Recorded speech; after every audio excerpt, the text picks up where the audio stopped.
بسم اللہ الرحمن الرحیم۔ السلام علیکم ورحمۃ اللہ وبرکاتہ۔ آج کا ہمارا موضوع ہے، کیا عورت اللہ کی ولی بن سکتی ہے؟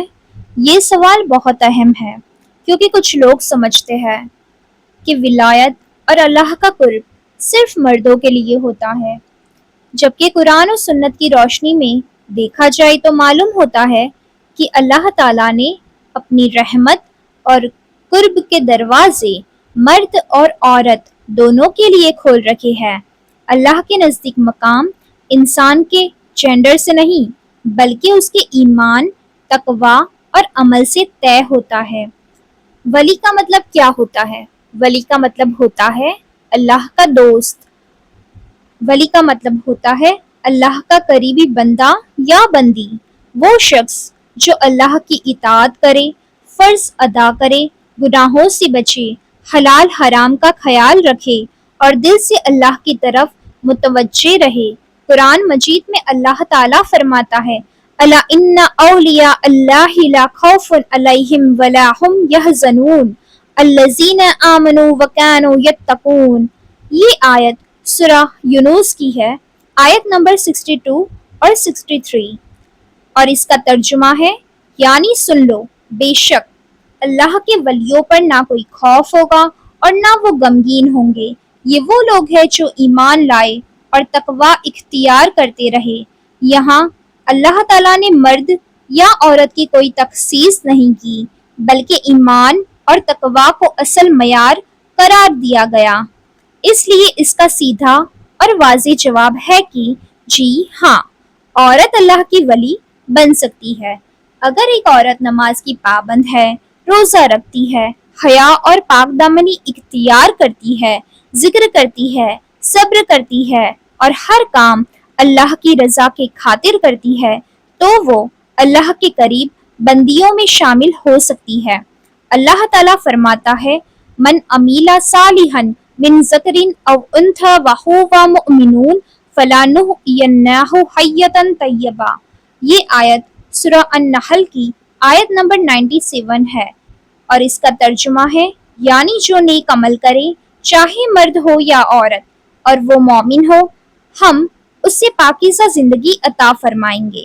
اس آیت میں اللہ نے واضح فرما دیا کہ نیک عمل اور ایمان دونوں کے لیے اجر اور مقام کا سبب ہے۔ اللہ کے نزدیک عزت کا معیار بھی جینڈر سے نہیں بلکہ تقوی ہے۔ قرآن میں فرمایا گیا، ان اکرمکم عند اللہ اتقاکم۔ یہ آیت سورہ الحجرات کی آیت نمبر 13 ہے، اور اس کا ترجمہ ہے یعنی اللہ کے نزدیک تم میں سب سے عزت والا وہ ہے جو سب سے زیادہ تقوی والا ہے۔ اس آیت سے معلوم ہوا کہ اللہ کے نزدیک کا نہ مرد ہونا فضیلت کے سبب ہے اور نہ عورت ہونا کمی کا سبب ہے، بلکہ اصل چیز تقوی ہے، صرف اور صرف تقوی۔ قرآن اور تاریخ میں بہت سی عظیم عورتیں کی مثالیں ملتی ہے۔ حضرت مریم علیہ السلام کا مقام اتنا بلند ہے کہ اللہ تعالیٰ نے فرمایا، ان اللہ اصطفاکی و طہراکی واصطفاکی علی نساء العالمین۔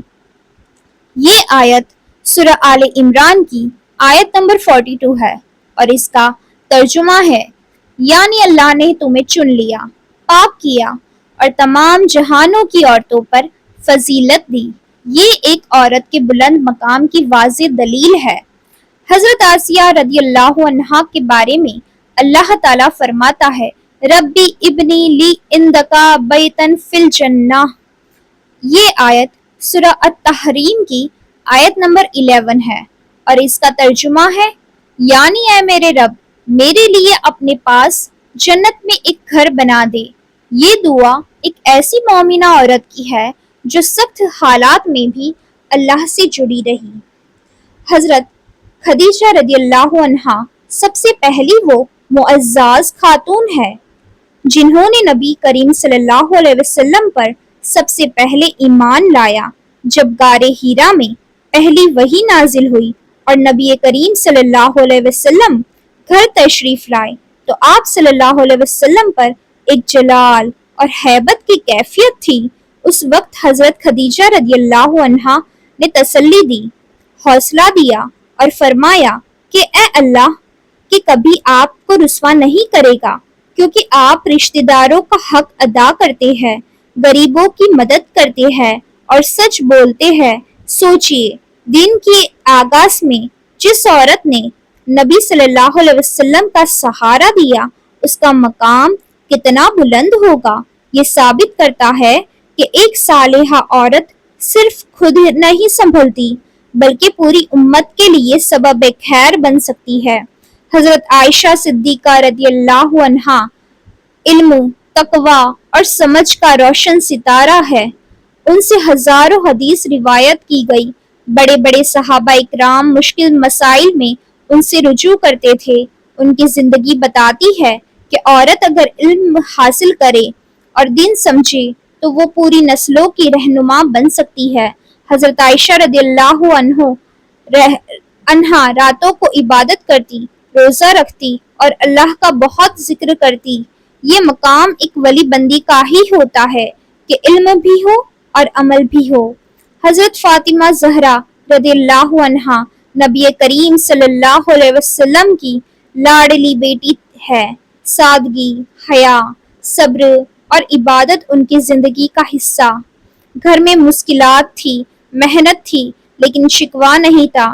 ایک مرتبہ گھر کے کام کی سختی کی وجہ سے مددگار کی درخواست ہوئی تو نبی کریم صلی اللہ علیہ وسلم نے ان کو تسبیحات سکھائے، 33 مرتبہ سبحان اللہ، 33 مرتبہ الحمدللہ اور 34 مرتبہ اللہ اکبر۔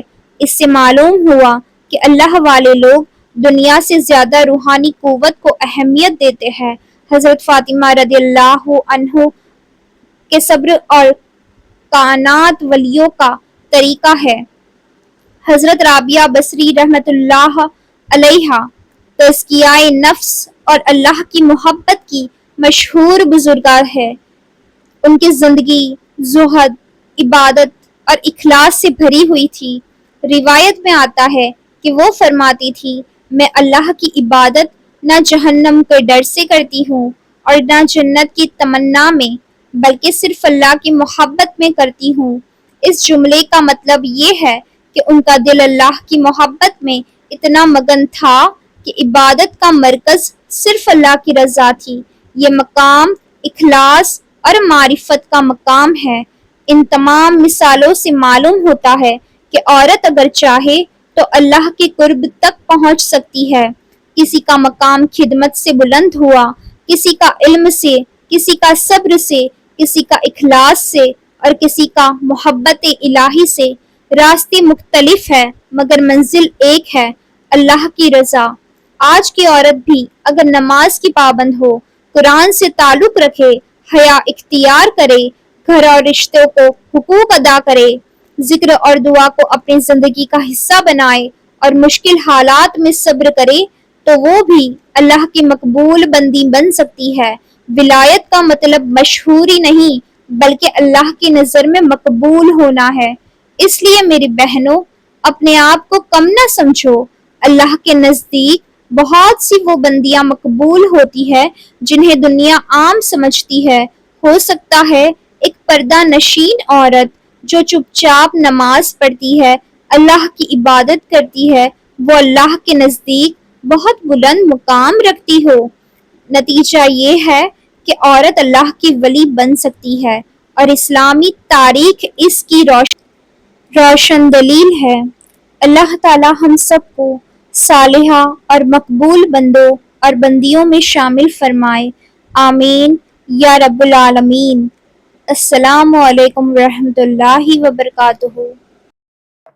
Subscribe, like, share, comment.